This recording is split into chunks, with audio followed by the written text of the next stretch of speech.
My sister-in-law poured red wine all over my wedding dress because she thought I shouldn't wear white since I'd lived with her brother before marriage, and white was for pure brides only.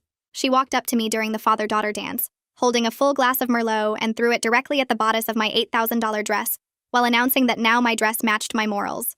She said white was sacred, and I'd defiled it by pretending to be something I wasn't when everyone knew Jason and I had been living together for 3 years. She actually stood there smiling as red wine dripped down my grandmother's vintage lace that had been worn by 4 generations of women in my family.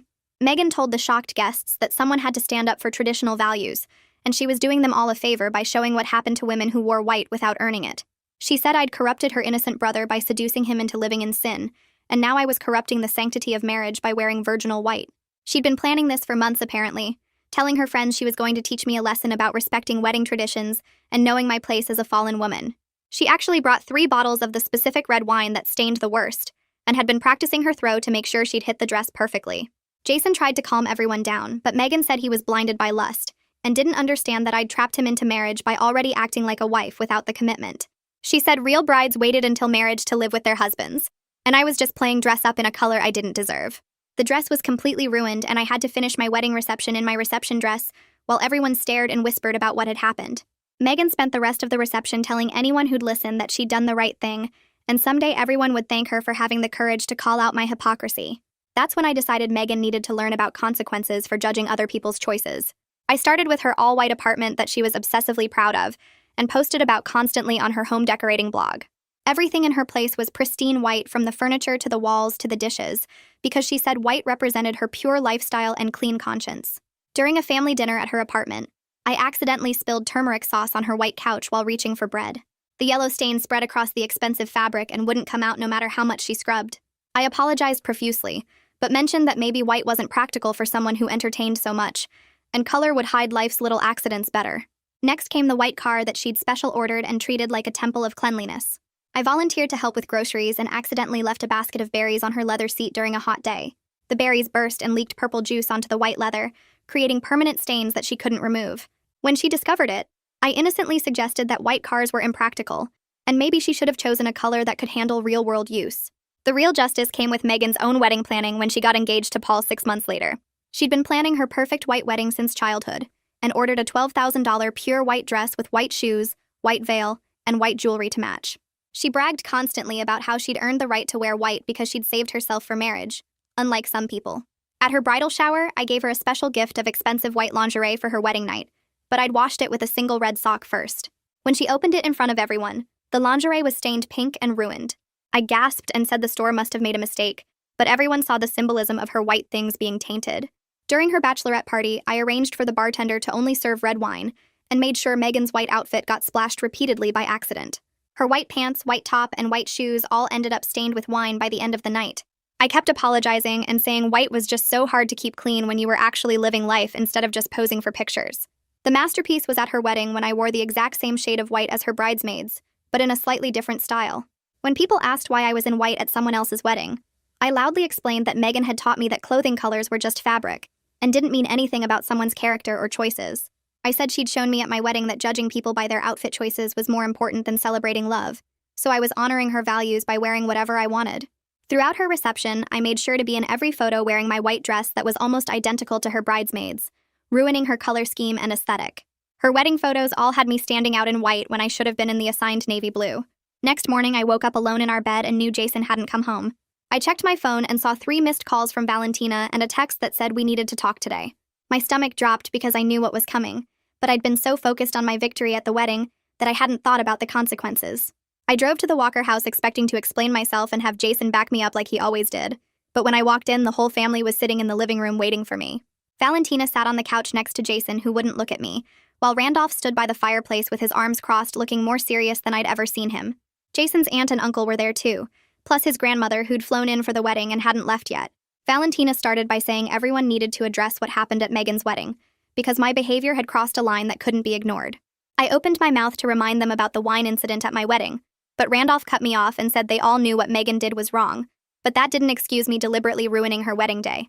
His grandmother said she'd watched me position myself in every family photo wearing that white dress, and it was clear I'd planned the whole thing to hurt Megan as publicly as possible. Jason finally spoke, and his voice was quiet and tired when he said he'd begged me not to wear white to the wedding.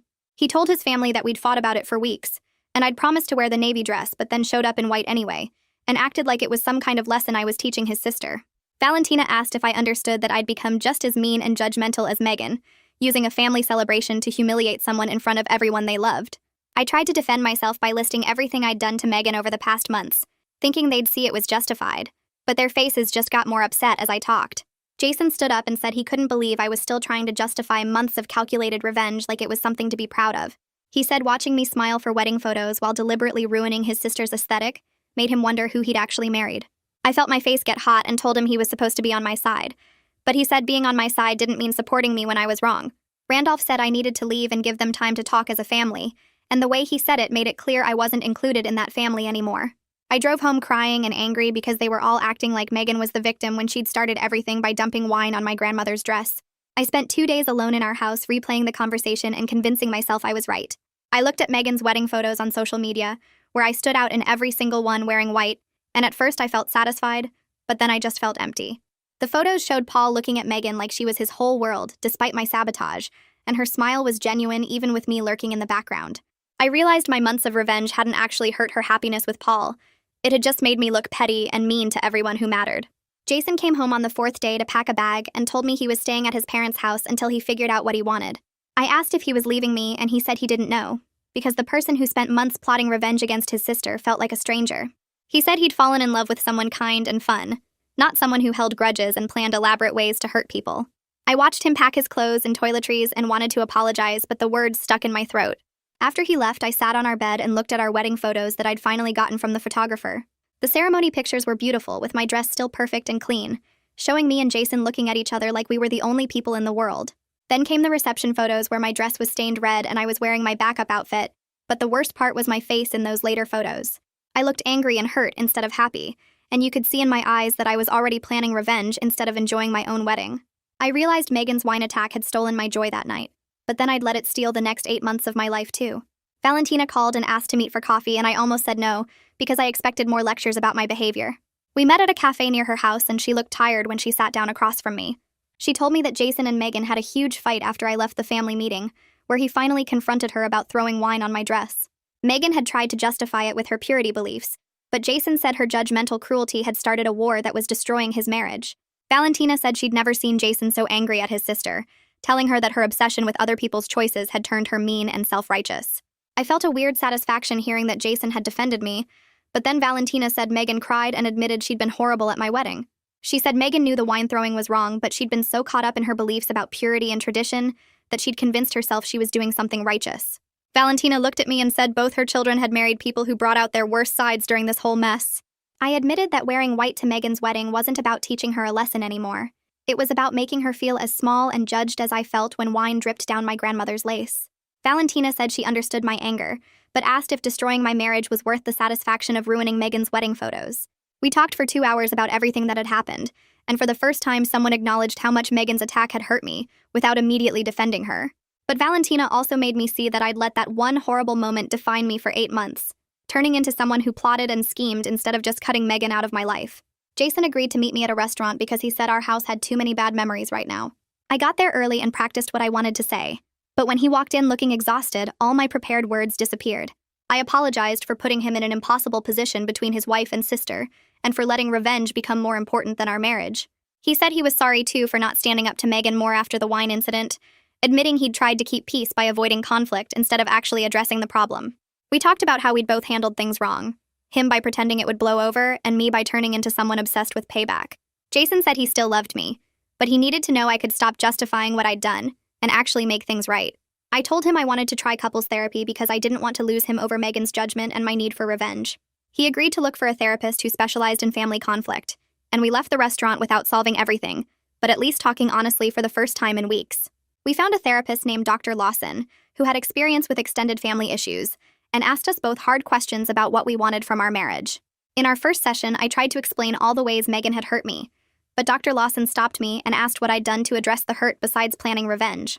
Jason talked about feeling caught between two people he loved who were destroying each other, and how my white dress at the wedding made him see me differently.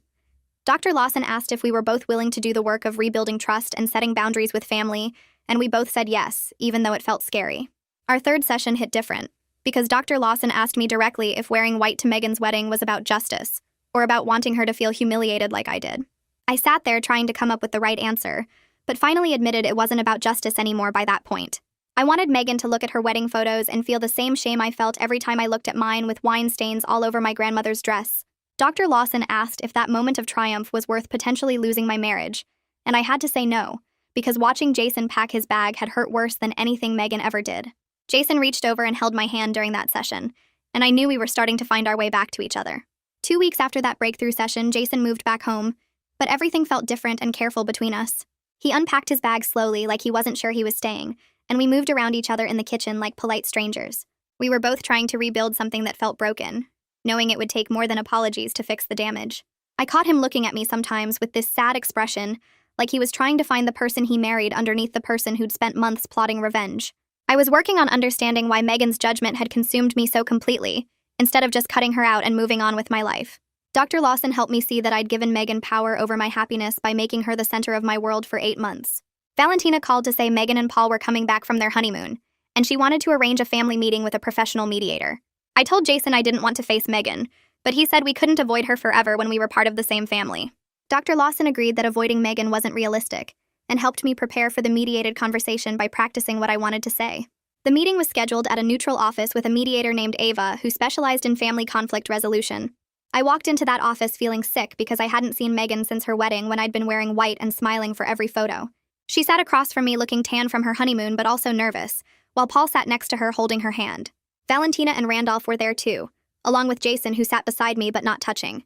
Ava explained the ground rules about no attacking or interrupting, and said we were here to stop the cycle of hurting each other. Megan spoke first and said the wine incident at my wedding was wrong, and she'd let her judgmental beliefs hurt me in a public and cruel way. I almost fell off my chair because I'd never expected Megan to admit she was wrong about anything. She said her obsession with purity and traditional values had made her mean and self-righteous, and throwing wine on my dress was indefensible no matter what she believed about white weddings. Ava asked me to respond, and I admitted my revenge campaign was calculated and cruel, specifically designed to hurt Megan the way she'd hurt me. I told her about washing the lingerie with a red sock on purpose, arranging for wine to spill at her bachelorette party, and wearing white to her wedding to ruin her photos. Megan's face went pale as I listed everything I'd done over 8 months, and Paul squeezed her hand tighter. Ava pointed out that we'd both used important family events as weapons, and asked if we could commit to stopping the cycle of hurting each other. We sat in uncomfortable silence for a long minute before Megan said she was willing to stop if I was. I agreed even though part of me still wanted her to suffer more, but I was tired of being angry all the time. Ava had us make specific commitments about being civil at family events and not talking about each other on social media or to other family members.